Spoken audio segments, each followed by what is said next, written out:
नमस्कार बंधू आणि त्यांच्या भगिनींना. आपल्या गाडीची चावी रात्री गाडीत अडकली होती. गाडी झाली लॉक.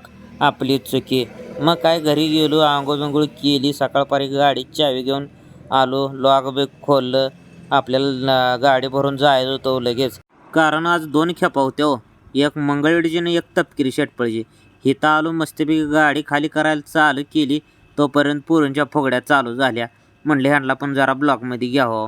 मग तिथनं खाली करून आपलं मंगळवेढीची भरून इथं खाली करायला आलो. मग काय खाली करायला चालू केली, पण सकाळच्या गाडीत एक बॉक्स फुटला होता. पण मालक लय दिलदार होता. मालकानं आपल्याला भाडं ठरलेलं तेवढं सगळं भाडं दिलं. 1ही रुपया कमी दिला नाही. आणि ह्याच्याकडे कॅमेरा फिरवला तर हे काय खाटखाट करायला लागलं होतं. आम्ही आणलेला माल बसवून टाकतो म्हणला सगळाच आज. मी म्हणलं बसव नाही तर ठो, आम्हाला पहिलं जाऊ दे म्हणलं पाठदिशी. मग तिथनं आपलं निघायला चालू केलं. ऑइलची डबडी आपल्यापाशी होती म्हणून आपल्याला लवकर जायचं होतं, कारण अर्जुन मामाची गाडी ऑइल बदलीला लावली होती. मग काय तिथनं आलो, एरिया भरायला चाललो तर काय पुढं फाटक पडलं होतं मोहद रोडचं. मग म्हटलं फाटक उचलल्यावर नाही जाऊन आपलं भरून माघारी आलो. इकडं पोरं जम्पिंग जपांगवर उड्या हाणत होती. तिथनं काय त्यांना म्हणलं मारा उड्या. आपलं लेप मारला निघायला चालू केलं. बघते तर पुढं HP पंपावर गर्दी ढीग.